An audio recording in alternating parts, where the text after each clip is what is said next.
Hey, welcome back to the Your Pretty Pennies YouTube channel. I'm Tara Jones-Williamson, financial success coach and lifestyle designer. And today we're in the middle of the Wedding on a Budget series. This is video 4. Make sure you hit that description box to see the checklist that goes alongside of it, and also to look at our highlight video if you want to see our $5,500 wedding that my husband and I executed back in February of this year, February 2020. And we planned that wedding on $5,500. We executed on $5,500 and planned it within 6 months of getting engaged. So it absolutely can be done. We are right in the middle of my tips and tricks on how we did everything. And so if you have any questions along the way in this series, please drop them in the comments. I'm thinking about, as I start to get more questions and people sending me ideas in as a result of these videos in this series, I'm going to create like some bonus videos, some bonus Q&A videos at the end of this series, okay? All right, so let's just jump right in. Make sure you subscribe, sis, share this with a video, do all the housekeeping stuff. We already know how to do all of that.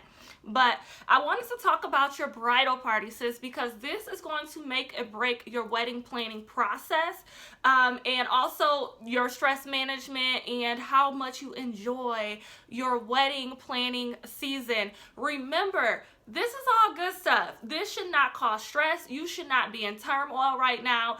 You should not have to suffer at the hands of others for your wedding day. And remember, your wedding day does not equal your marriage. I'm going to say this time and time again because we got to get into that mindset. You could have a great wedding and have a terrible marriage. You could have a affordable wedding and have an amazing marriage, right? An amazing financially stable marriage, which is why most people get divorced. So that's why it's very important to me to do this series, is because most people get divorced and most people have financial marital issues because of finances. Why would you want to start off your marriage struggling by putting all this money that, is most of the money that you have coming in or that you could have been using for savings or your first home towards a wedding, right? This wedding is a party and it's one day. Your marriage lasts forever. Your ability to be financially stable from the beginning of your marriage should be number one priority, right? Like I was saying, me and my husband, we executed this $55 wedding between, the contributors that contributed to our wedding financially and us cash flowing. So we had a completely debt-free wedding, and we're sitting on thousands, and we got money from the wedding, from the guests, and so we put that in the bank. We got money from all these other sources afterwards. We're not paying off our wedding still. Like, our wedding came and went, that wedding day came and went, and we are financially secure and stable even in the midst of quarantine. He's laid off. My business has slowed up a little bit, and guess what? We're doing good. If we would have put all of our money into our wedding, that would have been crazy. Like, it would have been a crazy next couple of months, and that we couldn't even foresee, because who knew we would have been in the midst of coronavirus and quarantining and isolation, and people's businesses are shut down and things like that. Who would have known, right? So let's get into choosing your bridal party, because before I went off on that tangent, let's talk about how to choose your bridal party and then host the gathering, and then also explaining your expectations. All right, so first I want to talk about when I got my notes here. Make sure you got your notes, make sure you got your checklist downloaded, and also you have your notebook that you're taking notes with on planning your wedding on a budget. All right, when choosing a bridal party, consider individuals' roles, their talents, their gifts, their abilities, their current financial situation, the relationship you two have, and also their level of selfishness. Now, sis, if no one has ever told you, if you've never been a part of a wedding party or been a bridesmaid or anything like that, I'm going to let you know right now, it costs money as a bridesmaid, as a maid of honor, as a groomsman. And so you want to choose people who have the attitude of they can't wait to help you execute this vision, this wedding vision, right? You don't want to ask individuals who are always broke or claiming broke. They never want to do anything, or all they want to do is look pretty. They don't want to put in the legwork.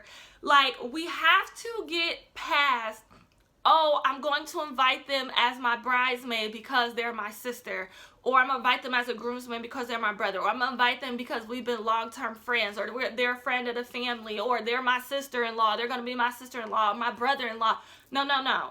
We are executing a party and stuff has to get done, period, right? Just like your wedding doesn't equal your marriage, the role that you choose somebody to be in your wedding does not constitute your relationship, right? And that's one thing you have to articulate up front.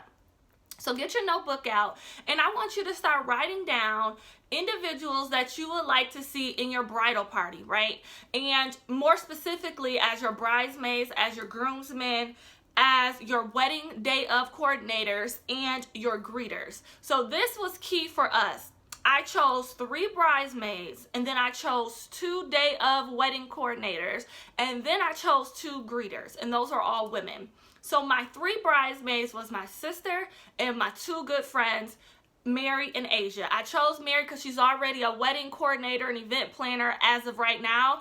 And then also I chose Asia because me and her are very close. Out of all my 4 friends, Asia and Mary is who I talk to most, and also they have the capacity to help me. Asia don't have family, she don't have a husband, neither does Mary. My sister, she is my maid of honor. Of course she's going to be, you know, my sister, me and her are very close. She already expressed interest that she wants to be my maid of honor in my wedding. So did Mary, so did Asia. Like, they were excited to be my bridesmaid. And when I started planning and executing the wedding, they were the first ones to say, how can I help? How can I help? And the same goes to my day of wedding coordinators. Now, one thing about executing a wedding on a budget is we try to pick and choose. We're going to pick and choose what we pay for and what we don't pay for. Wedding coordinators and wedding planners, we're not paying for with the $5,500 budget. We're going to do everything on our own, which means is that during, like, for your day of, for the wedding schedule timeline for the day of the wedding, you're going to have to pre-plan that in advance and write down, okay, you want everybody where, here and there, at what time, when the ceremony is going to be, when the reception is going to be, when y'all taking pictures. You're going to have to plan that out, and then you're going to write that on a schedule and print it out and give it to your day of wedding coordinators, who are going to be free, because we're going to talk about using friends and family as your wedding coordinators, and then they execute and make sure the wedding goes off smoothly while you're getting ready on that day of your wedding. All right. So your day of wedding coordinators should be individuals who are organized, who are timely, and who are passionate about helping you execute your wedding. We all know the vibe that we get off people. There are some people who energy is like, if the spotlight is not on me, I don't want to be a part of it. And some people are like, how can I help? How can I serve? How can I give to your wedding? Those are the people you want around you, sis. Not stingy, not broke, not pessimistic individuals. I don't care if they are family. I don't care if they are your cousin, your uncle, your sister, your auntie, your brother, whoever. Keep them people away from your wedding. Have them be guests, period, right? Don't have them in your bridal party, because it is going to make it a pain to get your wedding planning and executing your wedding, having those people around. I'm telling you, it was a godsend having the women in my life that I did. For my day of wedding coordinators, I had my besties, Charla and Denisha. And I actually got this idea from Charla, because she was the first one out of us 3. So one of my cliques is me, Charla, and Denisha. We're like moms. We grew up together. We went to school together. And we've remained friends since throughout our adulthood. And so we had children around the same age and everything. And so when all 3 of us started to get married, Charla got married first, and Denisha got married, and then I got married. We actually got married in like 1 year after the next or whatever. And Charla was the first one to get married, and she asked Denisha and I to be her wedding coordinators because she already have a ton of sisters, and so she wants her sisters and some other family members to be her bridesmaids, right? And that was completely fine. Me and Denisha were more than happy to serve and support her for her wedding. We are not hung up in the titles. We never got hung up in the titles. In fact, like, we were treated as bridesmaids, and we treated Charla as if we was a bridesmaid, right? Like, we didn't say, oh, because we wedding coordinators, we not helping putting in on the bridal shower, or we're not helping with bachelorette party, that's a bridesmaid's job. Nope, we stepped in even when we weren't we didn't need to, or we weren't required to.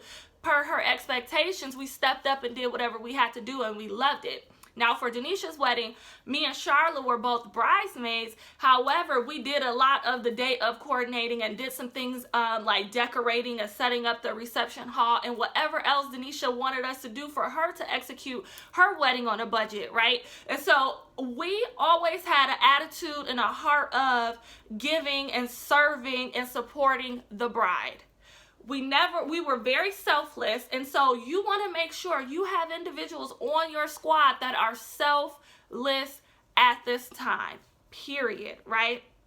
And so for me, I had 3 bridesmaids, 2 day of wedding coordinators, and then my sisters-in-law, my husband's sisters, there was 2 of them, they were my greeters for the day of. And the greeters are the ones who mans your, your guest table, your gift table at your wedding ceremony and the reception if it's not in the same place.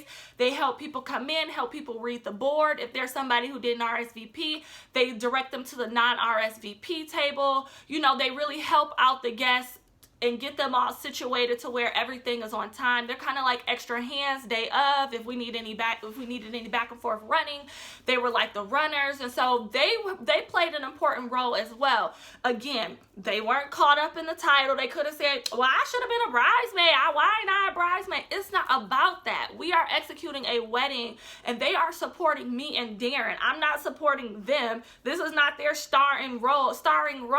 They already either getting married or got married, and so they already had their day. This is my day. This is Darren's day, and they completely understood that. So again, I can't stress to you enough, because we as women will want to invite any and everybody to be in our wedding, and if they don't, we feel like they're going to be mad. And I have to say this because I've been a bridesmaid for a few times, and one of the weddings that I was in, and I was a wedding coordinator, even though she has sisters and cousins who were who are bridesmaids, they did not put in any effort. When we did the group text, you couldn't find them anywhere. They would not contribute financially. They did not meet any of her expectations that she set in her meeting or anything. So me and my other friend, we had to step up and fill those roles because we wanted to make sure the bride had the best wedding and the best date possible and the stress-free and everything. But then I was in Denisha's wedding, all of the bridesmaids, we executed everything. There was no issues. We had no hiccups, no arguments. Everybody was on point. Like, we was on it. We made sure she had the wedding of her dreams on a budget. Like, so I've been on both sides where everybody has a heart to give, and there's people who are like, yeah, I thought I wanted to do this, but I don't feel like putting my money towards that, or I don't feel like helping set up. I don't feel like helping finding the venue. I don't feel like setting up the bridal party, right? Like, what can you do? But make sure they have a heart for giving. And I know I'm spending a lot of time on this, but sis, this is the key to making sure you have a stress-free wedding like I did. Now, the thing you want to do in the beginning, once you write down who you want in these roles, so you want some bridesmaids, or you can have one, or you can have no bridesmaid, right? It's all up to you. And then you have some good friends as wedding coordinators, and then also some greeters for day of, all right? Then what you want to do is you want to gather them together, because this is going to be your key bridal party, right? So my 7 girls, I had 3 bridesmaids, 2 greeters, and 2 day of coordinators. I had 7 women. And these were my key 7. They helped do the bachelorette party. They helped do the bridal shower if I needed any heavy lifting the day before or day of. We got our makeup done together. And I treated all of them the same. Even though they all had different titles, I treated them all the same. So one of my gifts to them when we had our first gathering, where I went over expectations and roles, which should be something that you absolutely do. You need to let them know when to order their dress by. You need to let them know what they need to wear, how you want their hair done. Like, and y'all can brainstorm all this at your first gathering, but make sure you set those expectations. Set those expectations. Don't leave nothing on the table. What are their nail colors should be? What type of shoes should they wear? When should they order everything by? What are your expectations for your bridal shower, for your bachelorette party? We're going to get into that in a little bit. But for gifts for them, the first thing that I got them were candles and a nice poem, and I gave them to them at the first gathering. And then one of my other gifts to them was paying for half of their makeup. And so I didn't say, okay, because these are bridesmaids, I'll pay for their makeup, but I'm not paying for the other ones. And no, they all have a major key role in my wedding. They all are important in each of their own right, and for me executing this wedding on a budget. Therefore, I'm going to treat my ladies all like they're special, all like they're queens, all like they're bridesmaids, so nobody gets caught up in the title. So for my bridesmaids, I pay for all of them to have their makeup done. For my greeters and for my wedding coordinators, I pay for half of their makeup, all 7 of them. And they absolutely love that gift, because then that means they didn't have to spend as much, you know, when it came time for getting their makeup done. And I also tipped the makeup artist on their behalf so that they didn't have to, right? So they really enjoyed that. Now let's talk about bridal expectations for a second. Again, stress to them when y'all having this first gathering what they're going to wear. If y'all don't have it made up, y'all need to come to that conclusion by the end of that day, the end of that gathering. And what I did was I got some food, I had some drinks, which is non-alcoholic, right? Had some food, had some drinks, had some dessert, and I also had music going, and I put some chairs in I just invited them to my apartment. Again, you ain't got to spend nothing extra. Invited all the 7 ladies to my party, and we had a taco bar, we had drinks, we had food, we had dessert. It was very good. It was like a nice fall day that was sunny and warm, and you know, we just kicked it. I gave them their gifts. We talked about my wedding, and you know, just vibed, and all the ladies got to meet each other. They exchanged phone numbers. They all got into a group text together. Make sure they do that by the end of that day.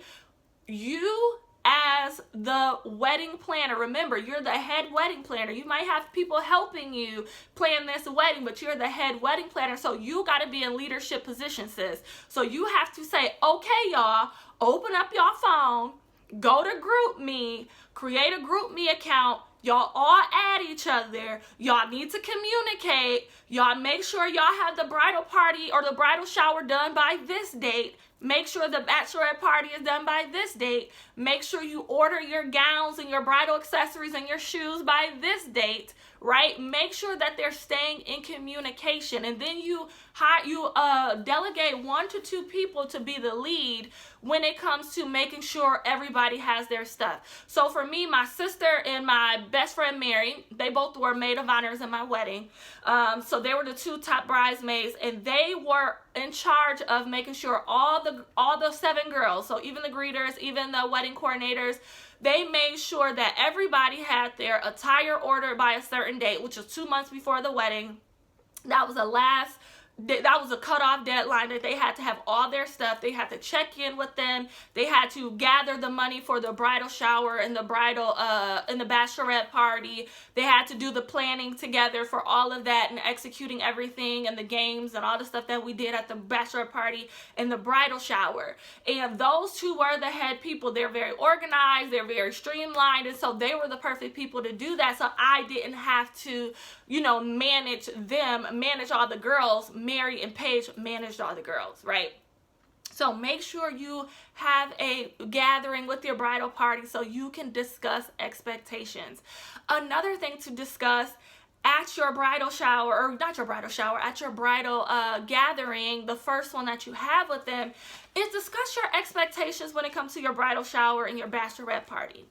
And I say this because a lot of people think that most brides want this elaborate bridal shower and want this elaborate and crazy and super expensive and super adventurous bachelorette party. I wanted neither. And I made that extremely clear to all 7 of the ladies, because I know for a fact my friend Mary, she's in the wedding industry, so she can kind of get very overzealous about bridal stuff because that's just her thing. She loves it. She's passionate about it. And I really had to stress to her, I don't want y'all spending a lot of money. I don't want no super elaborate bridal shower to where the bridal shower costs more than my dang on wedding, right? Because what would it look like if I'm over here like, no, I don't want to spend money on everything. I'm cutting corners in order to make sure I have this beautiful wedding on a budget, but yet my ladies are over here breaking the bank to try to give me this bridal shower of my dreams. No, basically what I told them, I want this beautiful, you know, there's a beautiful new winery slash restaurant that opened up in my city. I said, book a private room in there, set up some tables, have the music that I like going, which they did, have a table for a cake and for bridal shower gifts, to where we can have 25 women come together, and because my guest list was 25 women, 25 of the closest women around me, to have a bridal party and to have the bridal shower. Only thing that they had to pay for was the food for 25 women, and that cost about $500, and the 3 bridesmaids plus my mom and Darren's mom, they all split the cost. No, actually, I think my bridesmaids didn't even have to pay for it, because my mom and Darren's mom ended up offering to split the bill in half. So they didn't end up having to pay for it, but my best friend Mary, she did like decorate the tables with the decor that she already has, because she already does weddings and events and everything. So they didn't really have to come out of pocket at all for my wedding.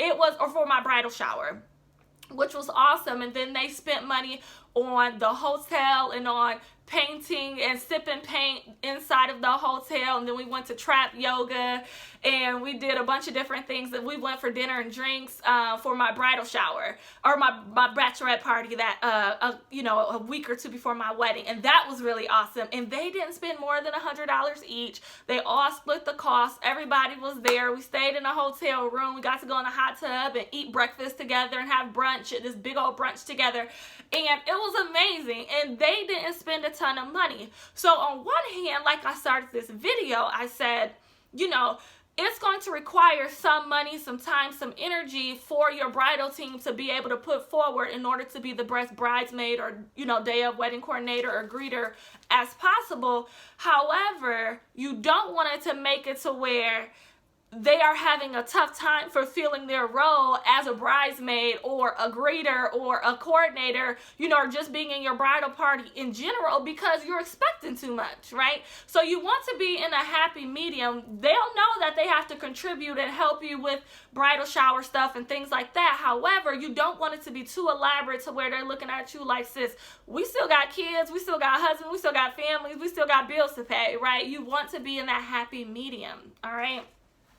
And I wanted to just talk about when you're choosing bridal gowns, make sure it's affordable for everyone. That's just the last thing I'm gonna say. The bridal attire that my ladies wore, they probably spent about $250 max. Like, we got the dresses off of Etsy. The bridal shawl, like the little fur shawl that they had, was about $20. The earrings was about $20, and like they had to just get some nude shoes, and they bought that out of their own pocket. Most of them already had some of them had to get some new ones, and obviously you could just keep wearing those over and over.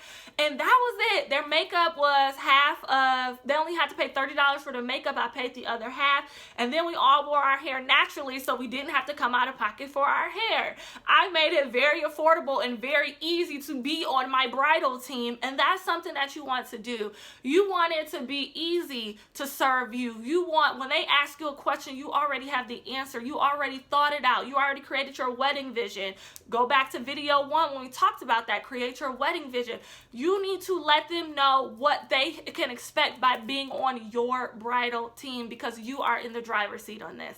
All right, sis, thank you so much for watching this video. Please share this with another woman, and don't forget to hit that description box below and get your checklist that goes right along with this, and also your budget tracker. And also take a look at our highlight video on how we executed a $5,500 wedding on a budget. All right, talk to you later in the next video. Bye-bye.